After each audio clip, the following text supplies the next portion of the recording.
Gente, algumas semanas atrás eu fiz um vídeo sobre os estereótipos que as pessoas criam em torno do gay que é ativo e do gay que é passivo. Eu disse que para você ter uma vida sexual e até uma vida afetiva mais saudável, essas definições precisam ser questionadas. E hoje eu vou propor algo ainda mais radical. Essas definições vão deixar de existir porque a gente vai falar de sexo sem penetração. E de cara, eu já vou te dar 3 respostas. Não, sexo sem penetração não é preliminar. Sim, sexo sem penetração é sexo. E sim, sexo sem penetração pode ser muito prazeroso.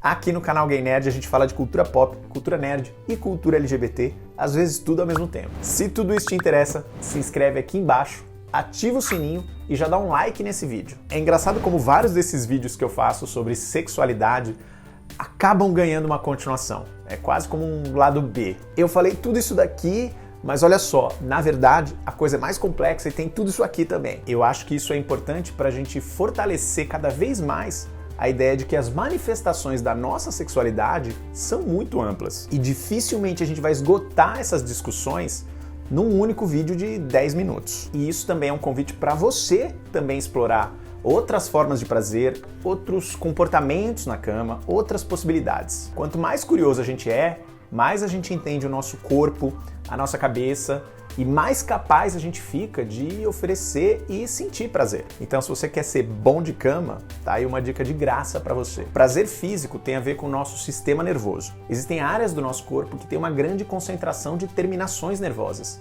Então, elas costumam ser pontos de muita sensibilidade sexual. O pênis é uma delas e a região anal, a próstata, é outra. Mas você sabe perfeitamente que elas não são as únicas. Tem muita gente extremamente sensível nos mamilos, por exemplo, ou nas costas, na nuca, na virilha. E mais do que isso, existe um componente psicológico no prazer. Aquilo que a gente acha gostoso, sexy, estimulante, é uma construção de referências que ocorre ao longo de anos na sua mente, que começa muito antes até de você ter a sua primeira experiência sexual com outra pessoa. É por isso que certos objetos inanimados, que obviamente não têm terminações nervosas, podem te despertar um tesão maluco, né? Como couro, uniformes, comida, enfim, um monte de coisa. E da mesma maneira, isso também pode acontecer com certas partes do corpo que não são tradicionais no sexo, digamos, como pé, joelho, cabelo, bíceps, axilas. Praticamente toda a parte do corpo humano pode ser uma zona erógena para alguém. Então a pergunta é, se a gente tem tudo isso para brincar,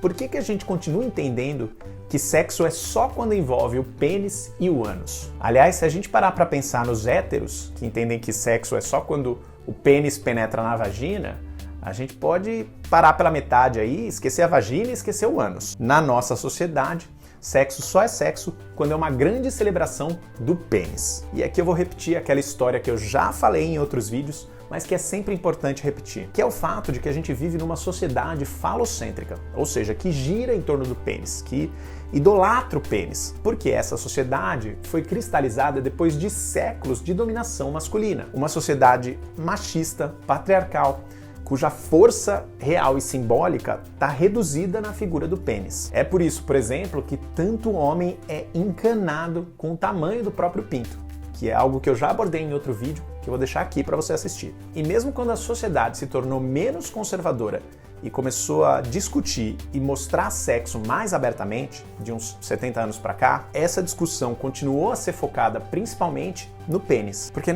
não tinha como ser diferente. Essa era a mentalidade até então. A gente veio de séculos de repressão que diziam até que as mulheres nem eram capazes de sentir prazer. Então, quando a indústria pornô surge, e hoje é impossível a gente falar da formação da nossa sexualidade sem falar da indústria pornô, é óbvio que tudo ali vai girar em torno do pênis e da penetração. Até porque o pornô tem o apelo de mostrar aquilo que é proibido. E a sociedade, até aquele momento, já tinha evoluído para mostrar publicamente, casualmente, várias partes do corpo e vários comportamentos afetivos que até então eram considerados proibidos. As pessoas já aceitavam um beijo em público, ou uma carícia mais intensa, uma dança mais sensual, ou então mostrar o ombro, mostrar as pernas, mostrar o decote, coisas que durante muito tempo foram tabus. Então, quais foram os tabus que sobraram? Mostrar o pênis, mostrar a vagina e mostrar a penetração. E isso, claro, foi adaptado para o pornô gay.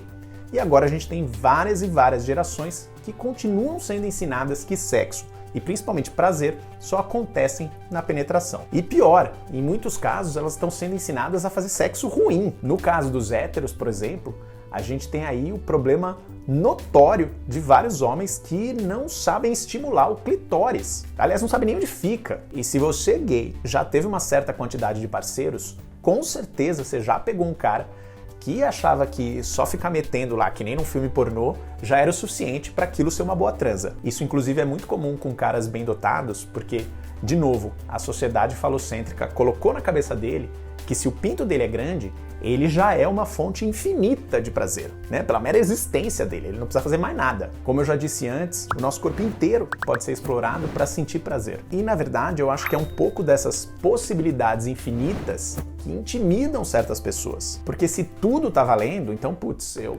não sei o que eu tenho que fazer, eu não sei o que o outro cara vai gostar, então deixa eu ficar aqui no arroz com feijão mesmo. E cara, não é isso. Uma grande parcela da diversão, do prazer, da intimidade, é você realmente explorar o que dá pra fazer naquele momento. É você realmente testar e descobrir. E isso cria um vínculo muito poderoso. Sim, provavelmente vai ter sexo oral, vai ter masturbação, e tá tudo bem, isso é super válido, mas de novo, essas são formas de prazer que buscam a estimulação do pênis para atingir o orgasmo. E sexo é muito mais do que só estimular o pênis e só chegar ao orgasmo. Outro ponto que eu acho que assusta ou incomoda, frustra as pessoas, é que quando você tira a penetração da jogada, deixa de existir aquela relação de poder que as pessoas associam entre o ativo e o passivo. Os campos se igualam, você e o seu parceiro estão no mesmo nível. E isso força o sexo a ser mútuo, que é uma coisa que muita gente não entende, muita gente não foi ensinada. E tem gente que foi ensinada, mas que evita, porque especialmente na nossa cultura de pegação, que é só transar e ir embora, as pessoas querem só usar o corpo do outro. Oferecer prazer mútuo cria uma troca, cria um vínculo, e as pessoas têm medo do vínculo.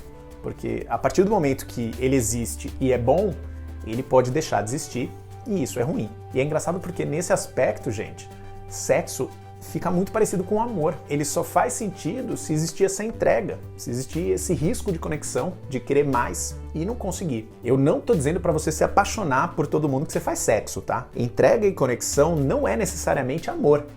Antes de tudo, é vulnerabilidade, é humanidade. Você deve estar percebendo aí que eu já falei um tempão sobre sexo sem penetração e ainda não usei uma palavrinha muito associada com esse assunto, que é guinage. Guinage é o termo em francês para sexo entre lésbicas, mas que foi ampliado para abarcar todas as práticas de sexo que não envolvem penetração com pênis. E com isso surgiram os guines, as pessoas que preferem sexo sem penetração. Inclusive, um beijão pro Lismar Lucas e pros meninos do grupo Guinagem Debate, lá do Facebook, que foram alguns dos seguidores que pediram que eu fizesse esse vídeo lá nos comentários daquele outro vídeo. Eu tô sempre de olho, gente, eu leio tudo. Mas por que eu não tô usando o termo?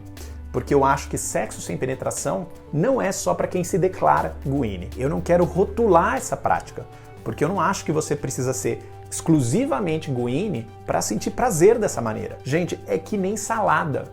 Você não precisa ser vegano para poder comer uma salada. Você pode ter uma dieta que inclui produtos de origem animal e mesmo assim, de vez em quando, fazer uma segunda-feira sem carne, né? Uma Meatless Monday. E sim, você pode se identificar como guine, alguém que não quer penetração de jeito nenhum, e você também pode ser aquele cara que entende que necessariamente precisa de uma penetração. Mas a verdade é que a maioria de nós está nesse meio termo, está aqui nessa faixa que é muito ampla e que inclui tudo e mais um pouco. Então, gente, vamos abrir a cabeça e experimentar. Quando a gente fala sobre liberdade sexual, não é só para você transar com quem você quiser, quantas vezes você quiser.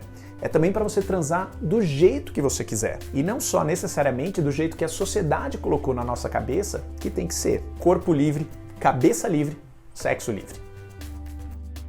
Mas me conta que eu quero saber, você já fez sexo sem penetração? Que partes do seu corpo você gosta que sejam estimuladas? O que você curte na cama que não tem a ver com penetração? Esse papo é super importante, então deixa aí o seu like para esse conteúdo chegar em mais pessoas e para o YouTube entregar mais conteúdos desse tipo para você. Ou seja, numa tacada só, você ajuda a comunidade, esse canal e você mesmo. Para quem sentiu falta de cultura pop e cultura nerd, Essa conversa tá sempre rolando nas minhas redes sociais, onde tem dicas diárias de filmes, livros, séries e HQs. Me segue lá e a gente se vê em breve.